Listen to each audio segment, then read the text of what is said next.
दोस्तों नमस्कार। बहुत बहुत स्वागत है आपका मेरे इस YouTube चैनल में। आज हम समझेंगे कि विद्यांजलि पोर्टल में हम साला का पंजीकरण कैसे करेंगे, साथ ही साला की आवश्यकताओं की जानकारी कैसे भरेंगे ताकि हमें वॉलंटियर्स के माध्यम से हमारी साला को मदद प्राप्त हो सके। आगे बढ़ने से पहले हम समझ लें कि विद्यांजलि पोर्टल क्या है और विद्यांजलि पोर्टल की शुरुआत कब हुई, इस कार्यक्रम को क्यों शुरू किया गया। इसके बारे में मैं बता देना चाहूंगा कि विद्यांजलि कार्यक्रम की शुरुआत 16 जून 2016 को केंद्र सरकार द्वारा की गई। इसका उद्देश्य यह था कि विद्यांजलि कार्यक्रम के तहत वॉलेंटियर सीधे स्कूलों से जुड़ सकें और स्कूलों की अधोसंरचना और अन्य आवश्यकताओं की पूर्ति वो स्वयं सेवक के रूप में कर सकें। वीडियो में आगे बढ़ने से पहले मैं आपसे कहना चाहूंगा, यदि चैनल में नए हैं तो आप चैनल को सब्सक्राइब जरूर करें और लाइक करें और अपनों तक जरूर शेयर करें और कमेंट में जरूर बताएं कि वीडियो आपको कैसा लगा। तो दोस्तों, क्योंकि यह योजना की शुरुआत काफी दिन पहले हो चुकी है, तो लगभग सभी स्कूल पंजीकृत हो गए होंगे। और यदि पंजीकरण के लिए कोई स्कूल शेष है, उसके लिए मैं छोटी सी जानकारी आपको बता देना चाहूंगा कि यदि आपका स्कूल पंजीकरण नहीं हुआ है, तब आप स्कूल रजिस्ट्रेशन में क्लिक करेंगे और स्कूल रजिस्ट्रेशन में क्लिक करके यहाँ पर यूडाइस एंटर करेंगे, यहाँ कैप्चा एंटर करेंगे और सबमिट करेंगे तो आपका एक छोटा सा फॉर्म ओपन होगा। इस फॉर्म को फिल करना है और सबमिट करना है, जिसमें बेसिक जानकारी होगी। और इसके बाद आप अपने मोबाइल पर और ईमेल आईडी पर देखेंगे कि पासवर्ड प्राप्त हो जाएगा और आप उस पर लॉगिन कर सकते हैं। तो चूंकि बहुत सारे स्कूलों का, लगभग सभी स्कूलों का पंजीयन हो चुका होगा, तो हम सीधे लॉगिन करते हैं और लॉगिन करने के बाद हमें क्या क्या करना है यह हम समझते हैं। तो हम यहाँ पर स्कूल लॉगिन में क्लिक कर लेते हैं और यहाँ पर हम अपना मोबाइल नंबर एंटर करते हैं जो हमने स्कूल के पंजीयन के समय हमने एंटर किया था।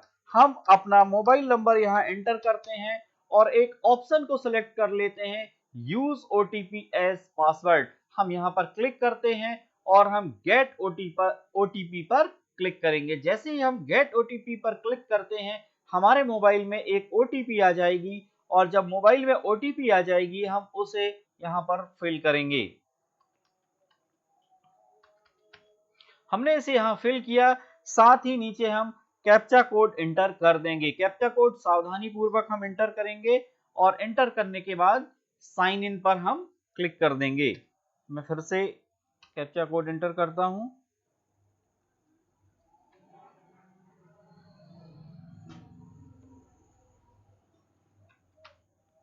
ये मैंने कैप्चा कोड एंटर किया और मैं साइन इन करता हूं। जैसे ही मैं साइन इन करता हूं, हमारे स्कूल का डैशबोर्ड हमारे सामने ओपन हो चुका है। अब हम देखेंगे कि हम यहाँ पर डैशबोर्ड में क्लिक करेंगे तो हम स्कूल की डैशबोर्ड की हमारी जानकारी, चूंकि अभी हमने भरा नहीं है, सिर्फ स्कूल का रजिस्ट्रेशन किया था, तो यहाँ पर सारी चीजें नील आ रही। अब सेकंड वाला ऑप्शन हम देखेंगे, सर्विस एक्टिविटी। हम यहाँ पर न्यू सर्विस एक्टिविटी रिक्वेस्ट पर क्लिक करेंगे। हम जैसे ही यहाँ पर क्लिक करते हैं, हमारे सामने एक फॉर्म ओपन होता है। यहाँ पर हम जो सर्विस, जो सेवाएं या जो एक्टिविटी हमारे स्कूल में हम चालू कराना चाहते हैं, उसमें हम फिल करेंगे और इसे सबमिट करेंगे। हमारे पास जैसे दो ऑप्शन है, जेनरिक लेवल एक्टिविटी और स्पॉन्सरशिप एक्टिविटी। तो हम जेनरिक लेवल एक्टिविटी में क्लिक करते हैं, फिर एक्टिविटी का नेम हम सेलेक्ट करते हैं। जैसे कि हम एक्टिविटी बहुत सारी दी हुई है, adult education, mentoring of gift and talented children, ऐसे बहुत सारे आप पढ़ सकते हैं। तो हम सिंपल यहाँ पर जो मुझे ठीक लग रहा है, आपको जो भी ठीक लगे वो एक्टिविटी पे आप क्लिक करके और आगे भर सकते हैं ताकि वॉलंटियर उसमें आपकी मदद कर सकें।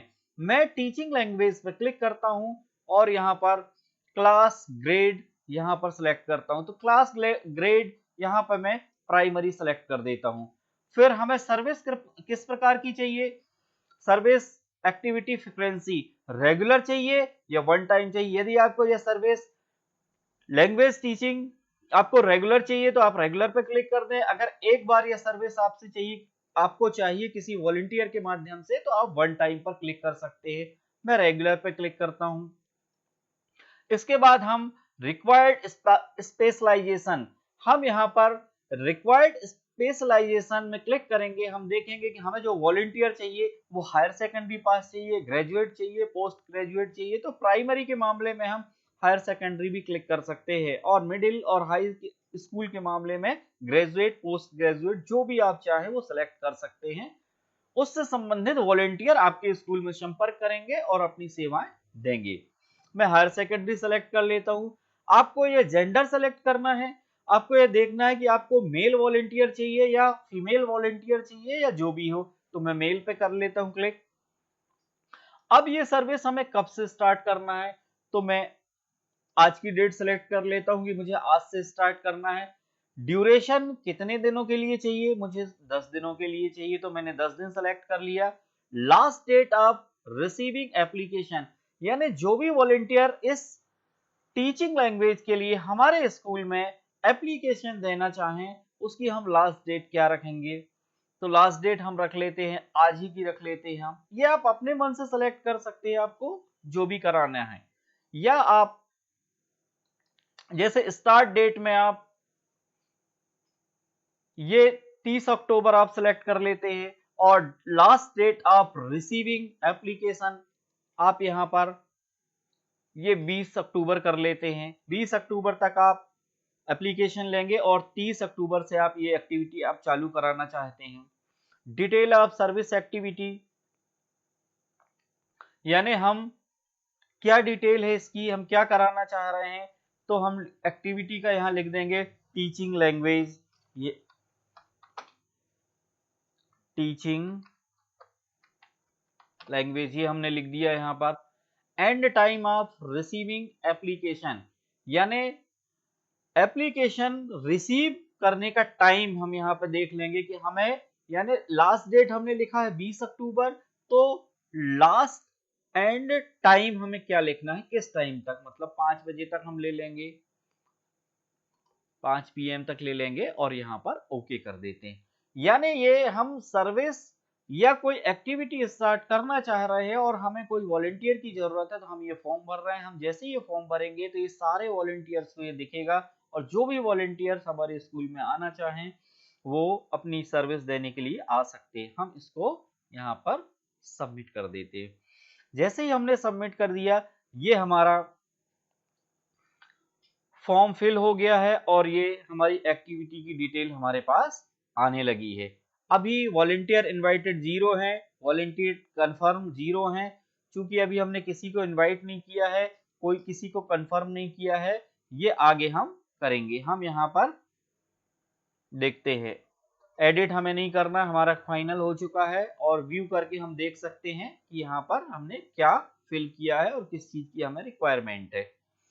अब हम यहाँ पर एसेट, मटेरियल और इक्विपमेंट के लिए हम वॉलंटियर्स को इनवाइट कर सकते हैं, अपनी रिक्वायरमेंट भर सकते हैं, चाहे संपत्ति की जरूरत हो, हमें मटेरियल की जरूरत हो, या किसी उपकरणों की जरूरत है यदि स्कूलों में, तो हम ये तीसरे नंबर के ऑप्शन पर क्लिक करेंगे तो यह एक फिर से नया फॉर्म ओपन हो जाएगा, और यहाँ पर हमें स्कूल की रिक्वायरमेंट की जानकारी हमें फिल करना है। हम यहाँ पर देख लेंगे, जैसे ही हम पहला ऑप्शन क्लिक करते हैं बहुत सारी यहाँ पर रिक्वायरमेंट ओपन हो जाती हैं, कैटेगरी ओपन हो जाती हैं। Basic civil infrastructure, basic electrical infrastructure, यानी कि आपको बिजली का कुछ काम कराना है। सिविल इंफ्रास्ट्रक्चर यानी बिल्डिंग का कुछ काम कराना है, आपको क्या क्लासरूम की जरूरत है। डिजिटल इंफ्रास्ट्रक्चर, ऐसे बहुत सारे, आपको जो भी जरूरत हो आप यहाँ पर क्लिक कर दीजिए। जैसे कि मैं यहाँ पर आपको बताने के लिए यहाँ टूल किट एंड मिसलेसियस इक्विपमेंट पर क्लिक कर देता हूं, ये मेरी जरूरत है। यहाँ पर मैं अब एसेट, मटेरियल, इक्विपमेंट नेम, यहाँ पर मैं यहाँ से बहुत सारे नाम हम चुन सकते हैं। गार्डनिंग इक्विपमेंट, कारपेंट्री टूल, मैं यहाँ पर सिंपल स्किल रिलेटेड इक्विपमेंट में कर देता हूँ कि मुझे स्किल रिलेटेड इक्विपमेंट चाहिए और पूरी टूल किट चाहिए बच्चों के लिए। रिक्वायरमेंट, एक्सपेंस, मेंटेनेंस रिक्वायर्ड, 1 साल, 2 साल, कितने साल के लिए हम मेंटेनेंस की इसकी जरूरत है, हम 1 साल लिख देते हैं। क्वांटिटी चाहिए तो क्वांटिटी में हम एक सेट पूरा किट का हम कर लेते हैं। Last date of receiving application, यानी इसके लिए हम जो एप्लीकेशन प्राप्त करेंगे वॉलंटियर से, वो लास्ट डेट हम उसकी कब रखेंगे, कब तक की रखते हैं, जैसे 20 अक्टूबर हम कर देते हैं। And time of receiving application, यानी आखिरी किस समय तक हम एप्लीकेशन ले सकते हैं, इसे हम 5 AM कर सकते हैं। आप अपनी सुविधा अनुसार इसे कुछ भी कर सकते हैं।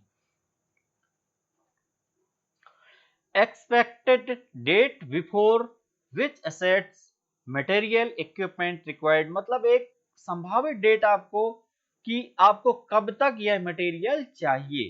तो आप यहाँ पे 30 अक्टूबर कर सकते हैं, उसके बाद भी कर सकते हैं, जो भी है आप कर सकते हैं। डिटेल ऑफ एसेट्स मटेरियल, मतलब आपको अपने जो रिक्वायरमेंट है उसकी यहाँ पर डिटेल यहाँ पे डालना है। तो मैं यहाँ पर स्किल रिलेटेड लिख देता हूं, स्किल रिलेटेड किट। बच्चों की स्किल्स बढ़ाने के लिए मुझे किट चाहिए, तो मैं यहाँ पे लिख देता हूं। आप और भी यहाँ पे बहुत सारे ऑप्शन है, उसको सेलेक्ट कर सकते हैं और कोई भी चीज आप सेलेक्ट कर सकते हैं, चाहे क्लासरूम हो, डिजिटल इंफ्रास्ट्रक्चर हो, हेल्थ एंड सेफ्टी किट हो, जो भी हो आप यहाँ पे लिख देंगे और इसको चेक मार्क में, चेक बॉक्स में टिक कर देंगे और इसे साथ ही हम सबमिट कर देंगे। जैसे ही हम सबमिट करते हैं तो ये हमारे स्कूल की रिक्वायरमेंट यहाँ पर शो होने लगी है और ये स्टेटस भी अप्रूव हो चुका है। ऐसे हम बहुत सारे और रिक्वायरमेंट हम यहाँ पर फिल कर सकते हैं और हम मदद मांग सकते हैं। जैसे ही हमने इस जानकारी को हमने यहाँ पर फिल किया है, अब जिन लोगों ने एक वॉलेंटियर के रूप में अपना पंजीयन कराया होगा, वो लोग इस रिक्वेस्ट को देखेंगे और हमारे पास अप्लाई करेंगे और उसे हम अप्रूव करने के बाद हम उन्हें कोई सामान सप्लाई करने या उन्हें टीचिंग सिखाने या किसी भी प्रकार की उनकी मदद लेने के लिए हम उसे अप्रूव करेंगे। अब हम चेक कर लेते हैं वॉलंटियर्स में। यहाँ पर आप देखेंगे कि इतने सारे यहाँ पर वॉलंटियर्स यहाँ पर रजिस्टर हो चुके हैं और बहुत सारे वॉलंटियर्स ने अपना अपना अलग अलग इंटरेस्टेड एक्टिविटी यहाँ पे फिल किया हुआ है। इस तरह से हम अपने साला की प्रोफाइल हमने रजिस्टर कर लिया है और साथ ही हमने सर्विस एक्टिविटी और असेट्स जो भी हमारी रिक्वायरमेंट है वो हमने फिल कर दिया है। और इस तरह से हमारे विद्यांजलि प्रोग्राम के अंतर्गत हमने अपनी शाला को पंजीकृत कर लिया है। किसी भी प्रकार की समस्या के लिए कमेंट्स बॉक्स में आप जरूर बताएं, मैं हर संभव प्रयास करूंगा कि आपकी समस्याओं का समाधान करूं। वीडियो में अंत तक बने रहने के लिए बहुत बहुत धन्यवाद।